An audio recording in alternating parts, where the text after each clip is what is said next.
Hi everyone, welcome to today's tutorial. It's going to be very brief and we are going to just recreate what we have here. And I'll just do about three and then probably the rest you complete the rest. And I'll do the hard ones while the simple ones you'll be able to undertake yourself.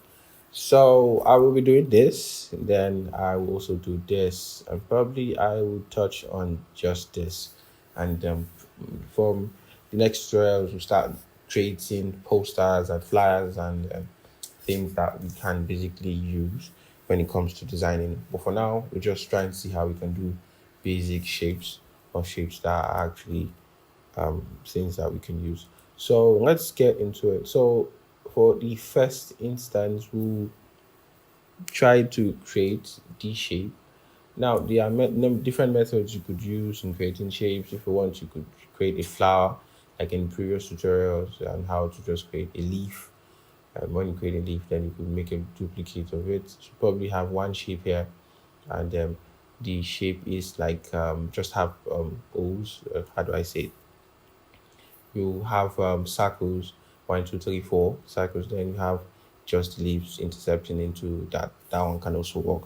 Or you could also just have a circle and play with the you could play with the anchor points and the angles to get the curve here. That's in this case. So let me show you with that one. Let's zoom in a little bit.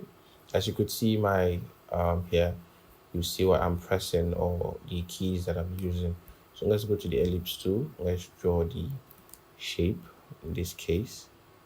You could draw the shape like this, and I'll be using my that's under the pen tool. It's called anchor point shift. It's shift and C. That's the shortcut. I click on this, and it gives me this arc like. So if I want, I could work on here. So we could scale it out a little bit. You hold on this, click, and you go inside. And you click, sorry, and you click and you curve inside. So this can also work if you want to recreate some a shape like that. So I think this is what we want. So we could have it like this. So in this case, we have a duplicate here and we rotate it or, and place it in this angle, and then we could do the same for this and this.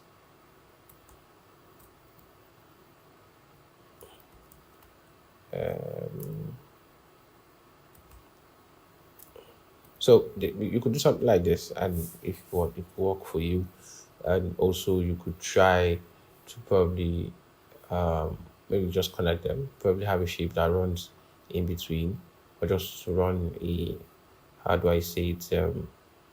You just run it like this. Probably increase the size of the stroke, and then you could just have it expanded. But I think we'll be using white instead. Let's turn off our stroke and let's use the black to white. Also use black instead, use white instead, just use white instead. So you could have this and then select this and this, and you use the shape builder tool, you join the whole shape like so. So you have something like this, then you have just duplicate it and rotate it, and everything is okay in that aspect. So as I said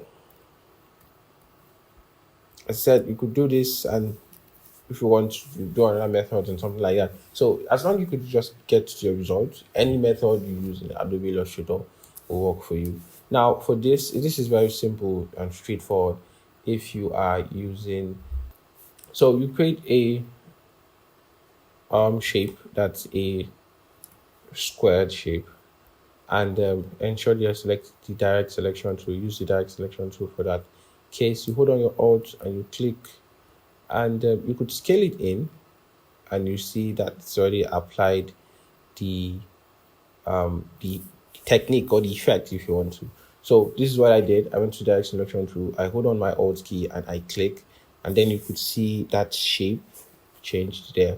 So when I drag in inside, you see that's the output I get. So if you want to put it in the two, not too much. So we have other sides. Come down and you scale it up, and there you have that shape.